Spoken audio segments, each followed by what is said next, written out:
आप सभी लोगों का स्वागत है एक बार फिर से केजे क्लासेस के यूट्यूब चैनल पर।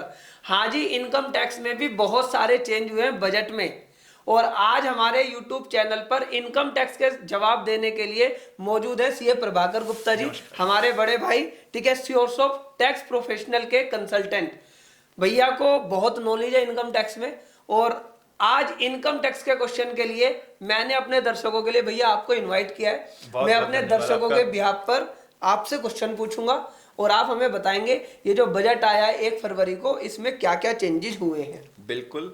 सबसे पहले मैं धन्यवाद देना चाहूँगा कपिल जी का, केजे क्लासेज का, जिन्होंने मुझे यहाँ पर अपने प्लेटफॉर्म पे बुलाया। और मेरी पूरी कोशिश होगी कि जो मेजर चेंजेस आए हैं इनकम टैक्स के अंदर वो मैं आपको बताऊं, जो आपके से जो डायरेक्टली रिलेटेड है। क्योंकि चेंजेस तो बहुत सारे हैं। कुछ चेंजेस ऐसे होते हैं जो प्रोसीजरल होते हैं कि जी केसेस में क्या चेंजेस आ गए, केस ऐसे करना है, कमिश्नर की पावर्स बदल दी, तो उन सब से हम लोगों को इतना मतलब नहीं होता। जो हमारे ऊपर जो डायरेक्टली इम्पैक्ट डालते हैं हम उसके बारे में ज्यादा बात करेंगे। तो भैया पहला जो चेंजेस आया है वो आया सेक्शन 139 में। सेक्शन 139 हमारा इनकम टैक्स में रिटर्न का सेक्शन होता है। बिल्कुल। उसमें एक नया सेक्शन इंट्रोड्यूस किया गया है 8A जी। और उस सेक्शन को इंट्रोड्यूस करके क्या बोला गया है कि भाई अगर आपकी इनकम टैक्स रिटर्न में कोई गलती हो गई है, ठीक है, या आपकी कोई इनकम बताने से रह गई है, मैं ये नहीं बोलूंगा कोई गलती हो गई है, अगर आपकी इनकम 5 लाख थी और आपने 3 लाख बता दी, मतलब गवर्नमेंट को 2 लाख पे कम टैक्स दे दिया, तब आप उस फॉर्म का यूज कर सकते हो। गलती में तो ये भी होता है कि अगर मेरी इनकम 10 लाख की है और गलती से 12 लाख बता दी, उस केस में आप वो फॉर्म यूज नहीं कर पाएंगे। तो भैया इस सेक्शन के बारे में आप थोड़ा हमें प्रकाश डालिए, इसमें डिटेल में बताएं। देखिए, जो ये सेक्शन आया 139(8)A, जब आप लोगों ने भी अगर बजट सुना होगा तो उन्होंने ये कहा था कि अगर आपकी रिटर्न में कोई गलती हो गई, जो इस शब्द को हम यूज कर रहे हैं, गलती यदि हो गई, या रिटर्न में अगर आपको लगता है कि मुझे इस रिटर्न को रिवाइज करना चाहिए, तो आप रिटर्न को रिवाइज कर सकते हैं 2 साल तक। लेकिन मैं इसमें एक बात बताना चाहूंगा कि ऐसा नहीं है कि आप रिटर्न रिवाइज कर सकते हैं, क्योंकि रिटर्न रिवाइज का तो ऑलरेडी एक सेक्शन है। बिल्कुल है। वो पहले से चला आ रहा है कि आपने अपनी रिटर्न को फाइल किया और उसमें कोई गलती रह गई है तो आप अपनी रिटर्न को रिवाइज कर सकते हैं एक पर्टिकुलर टाइम पीरियड के अंदर। जैसे कि हम फाइनेंशियल ईयर 2021 की बात कर रहे हैं, असेसमेंट ईयर जो 21-22 चल रहा है, तो इंडिविजुअल्स के केस में जो आप जानते हैं कि भाई रिटर्न फाइलिंग की डेट थी 31 दिसंबर, लेकिन आप रिवाइज कर सकते हैं उस रिटर्न को 31 मार्च 2022 तक। बिल्कुल बिल्कुल। ये जो सेक्शन आया है वो एक अलग ही बात कह रहा है। वो ये कह रहा है कि यदि आप अपनी रिटर्न में कोई इनकम दिखाना भूल गए या आपसे कोई इनकम छूट गई, तो आप उस इनकम को ऐड कर सकते हैं। इसका मतलब ये हुआ कि सपोज आपने पिछली बार 5 लाख रुपए दिखाए, राइट, और यदि आपको बाद में मालूम पड़ा कि यार मेरी 2 लाख रुपए की हाउस प्रॉपर्टी की इनकम थी, रेंट मुझे आया था, वो मैंने नहीं शो किया, राइट, तो आप उस 2 लाख रुपए की इनकम को शो कर सकते हैं। आपने म्यूचुअल फंड्स खरीदे हुए थे, आपने शेयर्स खरीदे हुए थे, सेल्स परचेज की आपने अपने कंसल्टेंट को नहीं बताया कि साहब मेरा डीमैट अकाउंट है, इसमें मेरा कोई प्रॉफिट हुआ, आप भूल गए उसको बताना, तो आप उसे ऐड कर सकते हैं। लेकिन 139(8)A क्लियरली ये कहता है कि आप अपनी इनकम को रिड्यूस नहीं कर सकते, राइट। क्योंकि अगर गलती में क्या होता है, जो हम सेक्शन 139(1) और 139(5) की बात करते हैं, जहां रिवाइज रिटर्न की बात होती है, वहां पर चाहे तो आप अपनी इनकम को कम भी कर सकते हैं, कि सर पहले मैंने 5 लाख रुपए अपनी इनकम दिखाई थी, आज मेरी 3 लाख रुपए रह गई है, तो आप 3 लाख रुपए कंसिडर कीजिए, मेरा रिफंड बढ़ा दीजिए। 26AS में मैंने कम क्लेम किया, बाद में पार्टी ने कुछ और फिगर्स 26AS में दे दी, तो आप मेरा रिफंड बढ़ा दीजिए। लेकिन 139(8)A में आप अपना रिफंड नहीं क्लेम कर सकते, एक्सेस रिफंड मींस अगर सपोज आपने जो पहले रिफंड क्लेम किया है, आपकी लायबिलिटी बढ़नी चाहिए, रिफंड नहीं बढ़ना चाहिए। यदि सपोज आपने 10,000 रुपए का रिफंड लिया था, तो ऐसा नहीं हो कि रिटर्न रिवाइज करने के बाद या नया फॉर्म भरने के बाद आपका रिफंड 12,000 रुपए का हो जाए, वो नहीं हो सकता। मतलब गवर्नमेंट के फायदे के लिए रिटर्न है ये कुल मिला। बिल्कुल बिल्कुल। गवर्नमेंट बेसिकली चाहती ये है कि यदि आप बेसिकली उसको ये है कि जब आपको ये डर लग जाए कि यार मेरे ऊपर कुछ खतरा मंडरा रहा है, तो भाई अपनी रिटर्न तुम खुद भर दो और उस पर आप अपना टैक्स दे दो। जैसा कि अभी तक जो प्रोविजन आया है बजट का, उसके अकॉर्डिंग टैक्स की बात होगी ही होगी, ऑब्वियस सी बात है। जो एडिशनल टैक्स है वो तो उन्होंने कहा ही है, उस पर इंटरेस्ट भी होगा और शायद लेट फाइलिंग की फीस भी लगे, क्योंकि अभी आप भी जानते हैं कि भाई 10,000 रुपए की फीस है लेट फाइलिंग की, 10,000 रुपए तक की, तो इस तरह की हो सकता है 10,000 या 20,000 कुछ एक लेट फाइलिंग। नहीं भैया, इसमें मेरा जो ओपिनियन था, मेरा ओपिनियन ये था कि मैंने अपनी आईटीआर फाइल कर दी, लेट सपोज 31 जुलाई को जी, तो मेरी आईटीआर चली गई, तो आईटीआर तो मेरी टाइम से गई है जी, लेकिन दिसंबर में मुझे पता लगा यार शेयर की इनकम छूट गई है, बिल्कुल, तो उसके लिए या तो ये मुझे एक नया फॉर्म देंगे जी, कि भाई आप ये नया फॉर्म लो, जो रिटर्न गई हुई है वो अलग है, लेकिन कोई जो एडिशनल इनकम तुम्हारी छूटी है वो नए फॉर्म से भर दो। क्योंकि अगर वो मुझे नया फॉर्म देंगे तो उसमें या तो ये कोई फीस मांग ले उस फॉर्म की, क्योंकि रिटर्न की लेट फीस तो मांग नहीं सकते, क्योंकि रिटर्न जो मेरी ओरिजिनल गई है वो तो मेरी टाइम पर गई है जी, बिल्कुल, और इन्हें इस वाली रिटर्न से टैक्स तो मिल ही रहा है, बिल्कुल, क्योंकि इन्होंने कहा है कि भाई अगर तुम्हारा इनकम ज्यादा नहीं है तो इसे मत भरना, तो टैक्स तो इन्हें मिल ही रहा है, इंटरेस्ट भी इन्हें मिल ही रहा है, तो हो सकता है उस पर या तो 15% की पेनल्टी, जैसे जीएसटी के अंदर होता है हमारा कि भाई इस इनकम पर 15% की पेनल्टी दे दो, ऐसा कि कुछ करेंगे कि जिससे एसएससी पे ज्यादा बर्डन ना पड़े, या तो खाली टैक्स और इंटरेस्ट लेके उसे छोड़ देंगे, क्योंकि वो शू मोटो ये चीज को कर रहा है। कपिल जी, इसमें मैं एक चीज कहूंगा कि जैसे अभी आपने कहा कि आपने जुलाई में रिटर्न फाइल कर दी और रिटर्न रिवाइज करने का अगर आपके पास टाइम है तो तब तक तो आपको इस फॉर्म की जरूरत पड़ेगी भी नहीं। हाँ, ये भी बात बिल्कुल ठीक है, क्योंकि आप तो सीधे 139(5) में अपनी रिटर्न को रिवाइज करना चाहेंगे। बिल्कुल बिल्कुल, आप क्यों नए फॉर्म के ऊपर जाएंगे? आपकी लायबिलिटी कम होनी है या ज्यादा होनी है, आप अपने रिटर्न को रिवाइज कीजिए और आप अपने रिटर्न को फाइल कर दीजिए। इस फॉर्म की एप्लीकेबिलिटी तभी आएगी जब आपका टाइम निकल जाए, रिवाइज का टाइम निकल जाए, या इसमें इवन एक चीज और भी है कि आपने अगर रिटर्न नहीं भरी, आपने आईटीआर ही नहीं फाइल की थी, जैसे कई बार आपके पास भी आ जाता है, खासतौर पे ये उन लोगों के लिए बेनिफिशियल है, अगर मैं एसएससीज के पॉइंट ऑफ व्यू से बात करूं तो उन एसएससीज के लिए बेनिफिशियल है जब वो लोन लेने के लिए जाते हैं तो कहते हैं सर 3 साल की आईटीआर चाहिए। अब वो पिछले 2 साल की आईटीआर भरते ही नहीं थे। अब वो कहते हैं सर हमें लोन कैसे मिलेगा, तो अब उसमें उनको ये बेनिफिट मिल जाएगा कि ठीक है यार, मैंने अगर 2 साल की आईटीआर नहीं फाइल की थी तो मैं इस फॉर्म से अपनी आईटीआर फाइल कर देता हूँ, कुछ टैक्स जमा करा दूंगा सरकार को, और मेरे 3 साल के जो लोन के लिए जो एलिजिबिलिटी है, क्राइटेरिया है, वो मेरा फुलफिल, क्योंकि इस सेक्शन में लिखा हुआ है एनी पर्सन वेदर और not he has furnish A return, ये वाली बात इन्होंने इसमें लिखी हुई है। तो भैया ये वाला आपको चेंजेस क्लियर हो गया होगा, और अगर ये चेंजेस अभी क्लियर नहीं हुआ है तो भैया हमारी ना फरवरी की मैगजीन आने वाली है, तो हम उसमें ना पूरा डिटेल एनालाइज इसका करके देंगे कि भाई आपको क्या क्या चीजें करनी है, क्या क्या चीजें नहीं करनी। भाई एक दूसरा क्वेश्चन आपसे ये है कि एक टीसीएस के अंदर बड़ा चेंज आया है, 2 सेक्शन नए इंसर्ट हुए हैं, उसमें क्या क्या चेंजेस है? कपिल जी, टीसीएस ने टीडीएस में चेंज आया है। टीडीएस के अंदर 2 सेक्शन आए हैं, एक सेक्शन आया है 194R और एक दूसरा सेक्शन आया है 194S जी।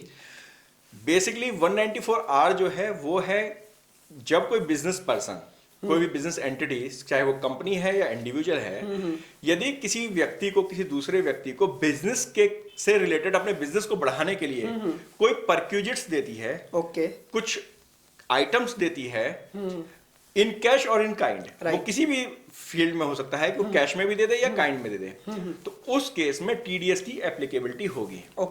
इसको मैं थोड़ा समझाऊंगा कि जैसे अभी हम जब बिजनेस करते हैं तो हम कमीशन पे करते हैं, तो ये कमीशन से अलग है। कमीशन तो होता है कि जी आपने सेल की तो आपको ये कमीशन मिल जाएगा, या आप इतना बिजनेस लेकर के आओगे तो हम आपको इतना कमीशन देंगे। बिल्कुल। आपने कई बार देखा होगा कि बिजनेस सिनेरियो में क्या होता है कि जी आप हमारे लिए सर ये पर्टिकुलर काम कर दीजिए। जैसे अगर मैं बात कहूँ कि मैंने किसी फिल्म स्टार को अपने यहाँ पर मैंने बुलाया, मैंने कहा सर मैं आपको कोई फीस नहीं दूंगा, लेकिन क्या है कि सर अगर आप मेरे चैनल पे 10 मिनट के लिए आप बैठेंगे या आप मेरे साथ आप बात करेंगे, आप मुझे इंटरव्यू दे देंगे, तो मैं आपको एज फॉर एग्जांपल मैं आपको एक कार गिफ्ट दे दूंगा। अब वो बिजनेस प्रमोशन उन्हें मालूम है कि अगर शाहरुख खान जी अगर आज कपिल जी के चैनल पे आ जाए तो आज जो इनके सब्सक्राइबर हैं वो 10 टाइम्स बढ़ जाएंगे, तो उन्हें कार देने में दिक्कत नहीं है। लेकिन ना तो इन्होंने कमीशन दिया उनको, ना इन्होंने कोई फीस दी उनको। एक तरह से वैसे वो अगर दूसरे एंगल से कहें तो गिफ्ट, क्योंकि उन्होंने प्रोफेशनल सर्विस भी नहीं दी, इसलिए वो भी नहीं आप काउंट कर रहे हो उसमें। बिल्कुल सही बात है। तो अब उन्होंने उधर कवर किया है कि भाई अगर आप इस तरह के कोई आइटम्स देते हो, कोई परक्यूजिट्स देते हो बिजनेस प्रमोशन के लिए, तो उस केस में आपको 10% टीडीएस काटना होगा। इसका जो एक छोटा सा एग्जांपल हम लेके चलते हैं, जैसे कि डॉक्टर्स के केस में। ठीक है। डॉक्टर्स में आप देखते हैं कि एमआर जब जाते हैं डॉक्टर्स को कुछ गिफ्ट्स देते रहते हैं, सर हमारे प्रोडक्ट्स को या हमारे रिकमेंडेशन कर दीजिए इस मेडिसिन को, तो उनके बदले उन्हें गिफ्ट देते हैं। अब ये जरूरी हो गया है कंपनी के लिए कि अगर वो इस तरह के क्लेम करती है, या कई बार डीलर्स मीट कराते हैं तो डीलर्स को वो होटल्स में ले जाते हैं, फॉरेन टूर्स कराते हैं, तो वो सब अब इसके अंदर कवर हो जाएंगे। अगर कोई टूरिंग कराई है उन्होंने डीलर्स को, कोई गिफ्ट्स दिए हैं अपने डीलर्स को, तो वो सभी यहाँ पर कवर हो जाएंगे। तो ये सेक्शन 194R में चेंज आया। अच्छा भैया, एक ना क्रिप्टो करेंसी को लेकर जी बड़ा चेंज है, बहुत बड़ा। ठीक है। क्रिप्टो करेंसी में कह रहे हैं 30% टैक्स लग जाएगा, बेचने पे लग जाएगा, प्रॉफिट पे लगेगा, लॉस पे नहीं लगेगा। क्रिप्टो करेंसी को लेकर टीडीएस में एक नया सेक्शन इंसर्ट हुआ है 194S, जी ठीक है। इसके बारे में थोड़ा डिटेल में बताएं, ये जो सेक्शन है किस पे लगेगा, क्योंकि ज्यादातर सेक्शन टीडीएस के जो होते हैं उन पर लगता है जिनका लास्ट ईयर टैक्स ऑडिट हुआ हो, कंपनी है, पार्टनरशिप फर्म है। तो इस सेक्शन का क्या रेलिवेंस है, क्रिप्टो करेंसी में ये कैसे लगेगा, इस पे थोड़ा सा आप प्रकाश डालिए भैया। देखिए, क्रिप्टो करेंसी के ऊपर भी बजट में काफी बताया गया, और क्रिप्टो करेंसी पर अगर हम बात करें तो इनकम टैक्स में बहुत बड़ा चेंज आ गया है। एक तो जो गवर्नमेंट ने जो डिसीजन लिया कि अब आरबीआई अपनी क्रिप्टो करेंसी लेकर के आएगी, तो आप लोगों के पास में भी शायद मैसेज आया होगा कि सब क्रिप्टो करेंसी लीगल कर दी गई है। लेकिन मैं आपको एक चीज पहले तो मैं यही बता दूं कि क्रिप्टो करेंसी को अभी लीगल है या नहीं है, ये अभी तक गवर्नमेंट ने क्लियर आज भी नहीं किया। क्योंकि इलीगल इनकम पर भी तो टैक्स लगता है, टैक्स लगता है। तो कुछ लोगों का कहना, अच्छा इस पे एक पॉइंट और आ गया कि जी क्रिप्टो करेंसी पर तो अब टैक्स लगेगा 30% का, पहले जो इनकम हुई है उसके ऊपर टैक्स नहीं लगेगा। तो जैसा कि अभी आपने बताया कपिल जी कि भाई इलीगल बिजनेस भी होगा तो आपको टैक्स तो देना होगा। और हिंदुस्तान का जो टैक्स लॉ है, और मैं हिंदुस्तान ही नहीं पूरे संसार की अगर बात करें तो वो टैक्स लॉ ये कहता है कि आपने कुछ भी कमाया, किसी भी मीन से कमाया, आप चाहे रेगुलर इनकम से कमाइए, चाहे आप करप्शन से कमाइए, चाहे आप इलीगल बिजनेस से कमाइए, कहीं से भी आप कमाएंगे, आपको इनकम टैक्स देना होगा यदि आपने इंडिया में कमाया है। बिल्कुल। तो क्रिप्टो करेंसी पे टैक्स तो पहले भी था और आज भी है, ठीक है। लेकिन अब उन्होंने क्लियर कर दिया कि भाई हम आपको 30% आपको टैक्स पहले देते थे लोग बाग टैक्स, मुझे तो नहीं लगता पहले नहीं देते थे। पहले नहीं देते थे, तो किसी दिन उनको भी पकड़ लिया जाएगा। अब बात आ गई 194S की, जो टीडीएस का सेक्शन आया है, उसमें उन्होंने ये कहा है कि यदि कोई व्यक्ति क्रिप्टो करेंसी को खरीदता है, यानी कि मैं आज कपिल जी से क्रिप्टो करेंसी को यदि खरीदता हूं, तो मैं खरीदते समय 1% का टीडीएस भी जमा कराऊंगा। यानी कि अब जो भी ट्रांजैक्शंस क्रिप्टो की होंगी उस पर टीडीएस की एप्लीकेबिलिटी बन जाएगी।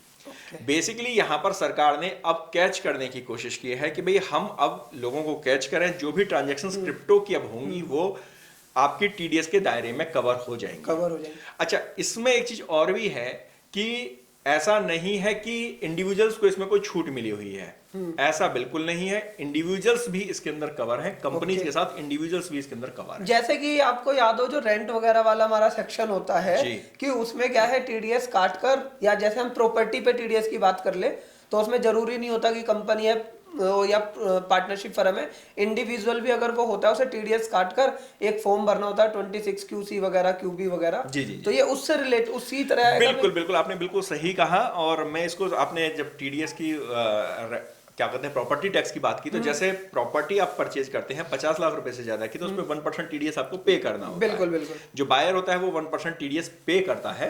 इसी तरह से जब आप रेंट पे करते हो, आप इंडिविजुअल हो और 5 लाख रुपए से ज्यादा अगर आप रेंट पे करते हो तो आपको टीडीएस जमा कराना होता है। राइट।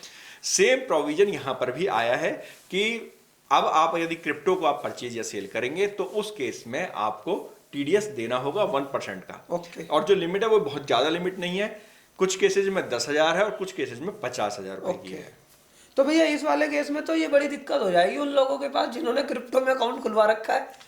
बिल्कुल होगी। और मेरा, जहां तक मेरा अपना एनालिसिस है, जो कल गवर्नमेंट ने डिसीजन लिया भी है कि हम आरबीआई अपनी क्रिप्टो करेंसी लेकर के आएगी, तो जिन लोगों ने ऑलरेडी क्रिप्टो में पैसे लगा रखे हैं उनका क्या होगा, ये क्वेश्चन भी उठ रहा है। तो इसमें पैसा तो इसमें बहुत ज्यादा लगा हुआ है, कोई ऐसा नहीं है 10-20 हजार रुपए लगे हुए, करोड़ों रुपए लगे हुए इसमें, हजारों करोड़। जो अननोन सोर्सेज से जो फिगर्स हमारे पास में है क्रिप्टो करेंसी के केसेस में, वो लगभग हिंदुस्तान में 30 लाख करोड़, यानी जो जीडीपी कल जो बजट पेश किया 30 लाख करोड़ का, लगभग इतना पैसा क्रिप्टो में लगा हुआ है लोगों का। तो भैया जो क्रिप्टो में डील करते हैं वो हमारे चैनल पर बने रहे, हम भैया को बुलाते रहेंगे, परेशान करते रहेंगे और इसमें जो जो जानकारी है वो आपको देते रहेंगे। और ये सारा एनालिसिस हमारी फरवरी के एडिशन में आने वाला है। सर कब आएगा एडिशन? इस हफ्ते में आ जाएगा हमारा एडिशन फरवरी का। तो अगर किसी ने सब्सक्राइब नहीं करा है तो इस नंबर पर व्हाट्सअप करके कॉल करके सब्सक्राइब करा ले। और भैया का चैनल है किस नाम से? श्योर्स ऑफ टैक्स प्रोफेशनल। अगर आप वीडियो देखना चाहते हैं कोई भी गवर्नमेंट से रिलेटेड, कोई भी नई चीजें जीएसटी में, इनकम टैक्स में, भैया सारी वीडियो इस वाले चैनल पर डालते हैं। तो इस चैनल को भी सब्सक्राइब करा ले। और वीडियो आपको कैसी लगी हमें कमेंट बॉक्स में लिखकर जरूर बताएं। भैया इसमें आप कुछ और ऐड ऑन करना चाहते हैं? मैं एक चीज और ऐड करना चाहूंगा इसको कंक्लूड करने से पहले कि अगर आप क्रिप्टो में करते हैं तो अभी भी आप ब्लाइंडली ये मत सोच के चलिए कि क्रिप्टो लीगल हो गई है, क्योंकि अभी आप रूल्स का वेट कीजिए। 1 अप्रैल से क्रिप्टो नई आ जाएगी। और गवर्नमेंट हो सकता है कि जितनी भी कंपनीज क्रिप्टो की हैं उन सबको आरबीआई में रजिस्टर्ड होना पड़े, उन सबको परमिशन लेनी पड़े, अदरवाइज वो इलीगल डिक्लेयर हो जाए। क्योंकि गवर्नमेंट को तो पता ही है ना कि ये लोग पैसा तो कमा ही रहे हैं। बिल्कुल। तो इससे टैक्स ही क्यों ना ले ले? टैक्स क्यों ना तो ले? ऐसे तो आने वाले टाइम में जो ये आईपीएल वगैरह में सट्टा होता है इसे भी लीगल कर देंगे। देखिए इसके ऊपर भी आप जानते हैं कि कई सालों से डिस्कशन चल रहा है कि बैटिंग को भी लीगल कर दिया जाए, उस पर भी टैक्स ले लिया जाए। तो मेरे हिसाब से, मेरी पर्सनल व्यू मानेंगे तो इसमें कोई बुराई भी नहीं है। अरे नहीं भैया, बुराई मैं इसमें डिफर करता हूँ, ठीक है ना। मेरे पास तो अभी एक गेमिंग कंपनी का मैसेज आया कि आप हमारे गेम को सपोर्ट कर दो और हम आपको पर वीडियो इतने रुपए देंगे। और मैं बताऊं, मैंने उसके लिए मना कर दिया, क्योंकि एक सोशल रेस्पॉन्सिबिलिटी हमारी होती है कि हम किसी भी गलत चीज को प्रमोट ना करें। देखिए कपिल जी, इसको खैर कंक्लूड करूं क्योंकि व्यूज अलग अलग होते हैं, लेकिन ड्रीम 11 जो ऑलरेडी चल रही है उसको सुप्रीम कोर्ट ने लीगली बिजनेस बताया है। हाँ बिल्कुल। तो आप गेमिंग को भी आप ये नहीं कह सकते कि वो इलीगल है। नहीं, मैं मेरा अपना पर्सनल व्यू है कि मैं उसे सपोर्ट नहीं करूंगा, ठीक है ना। मैं उसे सपोर्ट नहीं करूंगा, बाकी जो लोग कर रहे हैं तो करें। चलिए हम इस वीडियो को यहीं कंक्लूड करते हैं। आशा करते हैं वीडियो आपको अच्छी लगी होगी। अगर वीडियो अच्छी लगे तो लाइक करिए, शेयर करिए और चैनल को सब्सक्राइब करिए। हमारे चैनल के साथ साथ भैया का चैनल जो है श्योर्स ऑफ टैक्स प्रोफेशनल के नाम से, उसे अभी सर्च करके सब्सक्राइब कीजिए। आपको वहां पर अच्छी अच्छी वीडियो मिलेगी। इस वीडियो को देखने के लिए आपका दिल से